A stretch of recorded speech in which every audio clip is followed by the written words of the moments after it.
Hey Mervico team, today we're diving into a truly incredible species, powerful, rare, and absolutely fascinating Camponotus fulvopilosus. If you don't know it yet, get ready to discover a real gem straight out of the scorching landscapes of southern Africa. This ant lives in semi-desert environments, savannas, rocky and arid zones, between 0 and 2,000 meters of altitude. In short, it loves heat, dryness, and intensity. Let's start with its appearance. What hits you first is how hairy it is, especially on the gaster.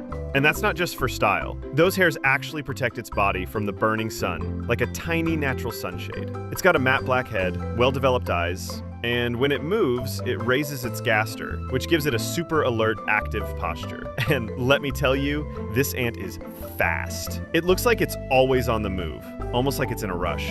Now, size-wise, we're talking about a heavyweight. The queen ranges from 18 to 20 millimeters, workers from 10 to 15 millimeters, and majors easily hit 16 to 19 millimeters. And yes, there are even super majors. These ones have massive heads and are incredibly striking to watch. It's a highly polymorphic species, so you'll see a full range of sizes within the same colony, which is always super satisfying in captivity.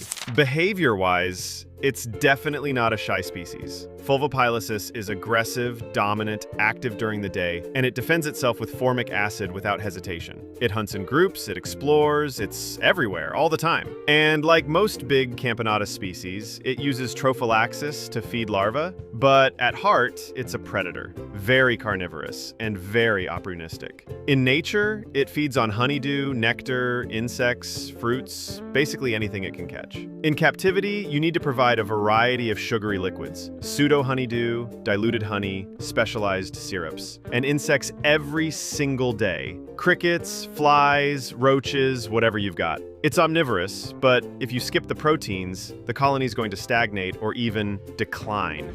As for the founding phase, this species is fully claustral. The queen digs her own chamber, stays locked in, and feeds the first brood using her own reserves. The first generation is usually really small, 5 to 6 workers max, so don't panic, that's totally normal. After that, growth picks up fast. It's a heterodynamic cycle, meaning some larvae can pause development depending on conditions. And here's a cool detail. This species can go into a kind of summer diapause when the heat gets extreme.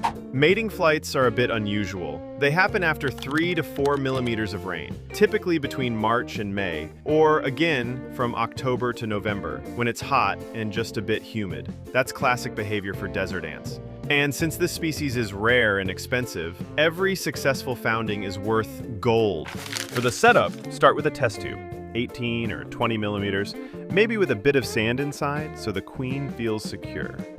Then move on to a nest made of concrete, cement, wood, or a hybrid terrarium. Avoid plexiglass.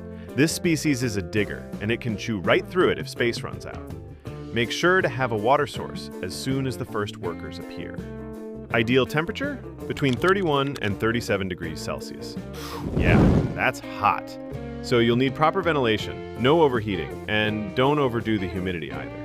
This species pupates in cocoons, so too much moisture can ruin them. Go for a dry setup with one well-controlled humid zone. Oh, and just so you know, these ants can climb, run like crazy, and even jump. So make sure your setup is totally secure, especially once the majors and super majors start exploring. They're escape artists. Behaviorally, they're energetic, super impressive, and while they might seem low-key when resting, once they activate, it's a whole show.